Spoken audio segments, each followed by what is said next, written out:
So this is part 2 in the series on argumentative essays or persuasive essays. So we're going to look at a particular way to model your essay in this section and also follow up on the use of rhetorical appeals.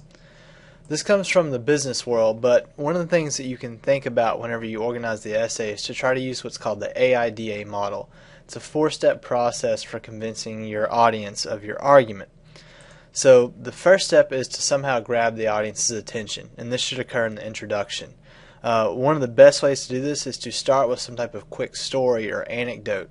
In one of the old textbooks that we used, a very popular argumentative piece was on how to appropriately penalize sexual predators, whether to keep them in life in prison or capital punishment or whatever it might be. But instead of starting with statistics or some dry data or a definition, it started with a quote from a guy who had been convicted of killing and raping a little boy. And in his parole hearing, he said, "I can guarantee you if I get out, I will rape and kill again."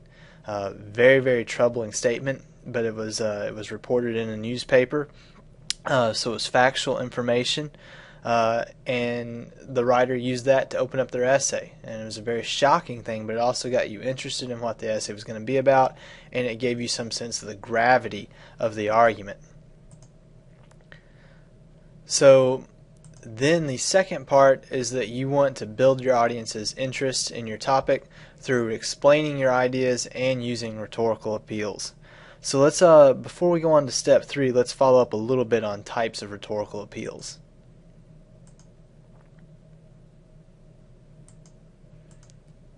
So this harkens back to the rhetorical situation that we've talked about, but essentially there are 3 types of appeals that you might use in your paper. The first type are emotional appeals. This is where you use something that's going to play upon your audience's emotions, like the ASPCA commercials with the sad little dogs and kittens with 2 legs missing and that sort of thing. You always hear sad music in the background, and that would be an emotional appeal. You also have what are known as logical appeals, and this is where you base information on fact. You can use pure logic or reasoning, you can use an analogy to explain something, or you could use inductive or deductive reasoning. So like following that extension of the ASPCA example, this would be whenever they show you a statistical figure about how many pets are homeless and running on the street. Then the third type of appeal is an appeal to your author's ethos. And this is to prove that you are a credible speaker, that the audience can believe you whenever you say something. So let's take a closer look at that. Whenever you go to establish credibility, you really want to make sure and start by supporting your message with facts. Things that are hard figures and numbers or ideas that can fairly easily be proven. You also need to name your sources, and that's part of MLA format. This shows that you're not just making up information from somewhere, but there's actually somebody who came up with this initially or did the research or study that you're using now. Also, you can interject your own expert opinion. Say like you're a mom and you're writing on a medical issue that has to deal with children, and your child happens to deal with that medical issue.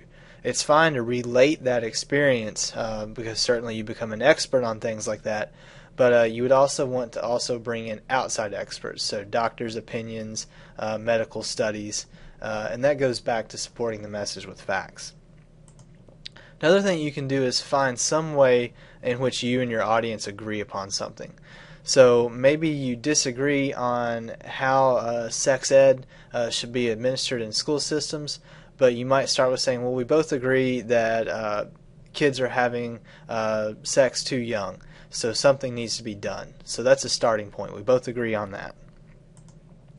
You want to try to be objective enough that you talk about the other side's opinion and give it validity where validity is due. I don't mean just do a back and forth or just outline both sides, but at least acknowledge the merit of the other side. Doesn't mean that you can't go on and say, well, my opponent may think this, but here's why I think they're wrong. It just means actually acknowledging that the opponent has ideas as well. And then throughout the essay, try to display that you have good intentions. So back to that sex ed thing, maybe you're saying, well, I really think this is the only way that we can be successful in reducing the teenage pregnancy rate, and everybody would agree that that's a good thing. So whenever you go to use these types of rhetorical appeals, no matter the type, one of the ways that you can test yourself to see what type of appeal that you need is think about the types of actions that you hope to motivate. Usually once people are emotionally invested in something, they're more likely to react, but at the same time people can become very skeptical of you if you rely only upon emotional information and no facts.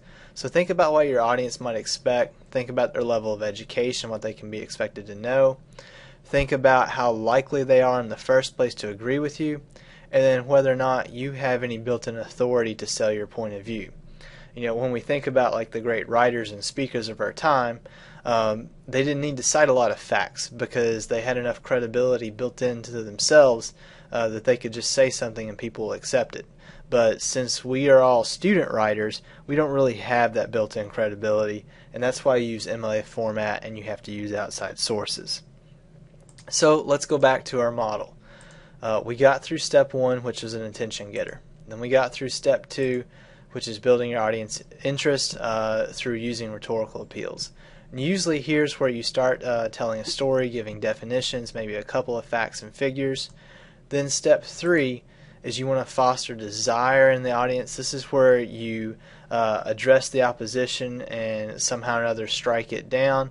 This is also where you include more emotional appeals.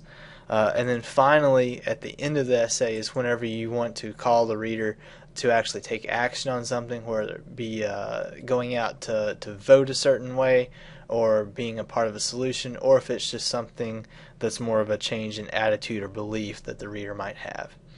So there you have it. This works all the time in the business world. This is what advertisers do. They try to get your interest and they explain a little bit about the product. Then they tell you it's a really good deal.